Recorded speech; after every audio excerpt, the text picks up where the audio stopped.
Wherever you are in the world, migration is likely to be a hot topic.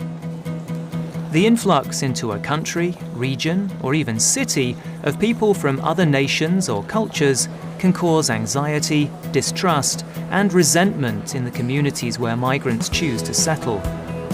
And the outflow of the educated and the young to other regions or countries in search of better lives can have serious consequences for the homeland that they leave behind. And being that new arrival in a strange place is always challenging. Overcoming language barriers, bridging cultural gaps, learning new rules, both written and unwritten, and just trying to fit in can be an exhausting and often isolating experience.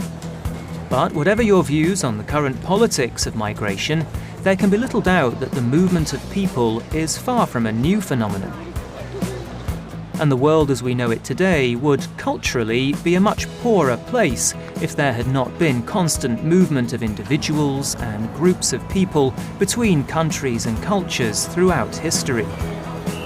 Our languages, religion, food, music, art, attitudes, ideas and customs have been shaped and enriched by the mixing of cultures brought about through migration. And ultimately, migration is the sum total of millions of individual experiences.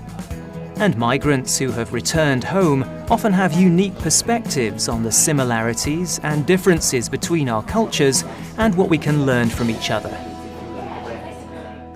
I moved to China for a job and I lived there for about 4 years. In general, I had a very good experience.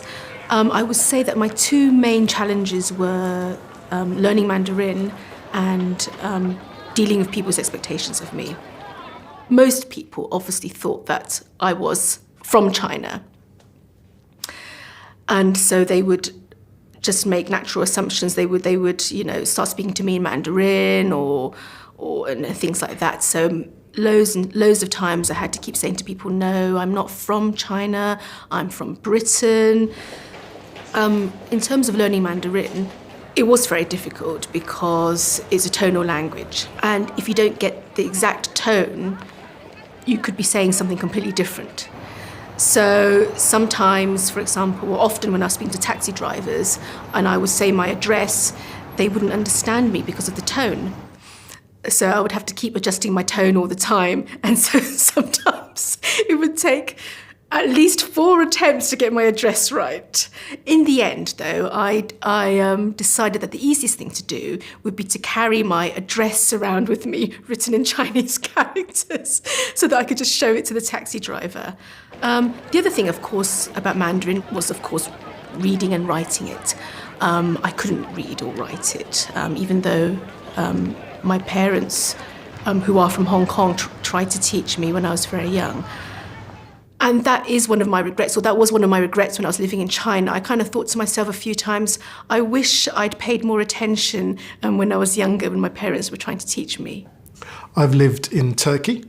I've lived in Colombia, in Bogota, the capital, and I've also lived in Kazakhstan as well. So I suppose different regions completely geographically.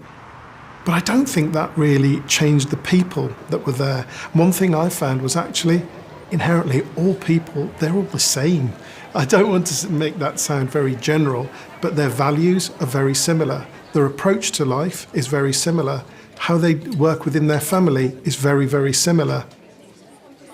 Small things, maybe how they do things on a day-to-day basis, foods that they eat, what they do within a family, what their typical Friday night is, what their typical evening activities are, may of course differ, but inherently I think they're actually really similar. When I was in Turkey, my push was always to mix as much as possible with local people. I found I learned a lot more, I integrated a lot better, and actually that was the best way to pick up the language. So within 2 years in Turkey, for example, I was actually able to translate documents for colleagues from Turkish to English and vice versa.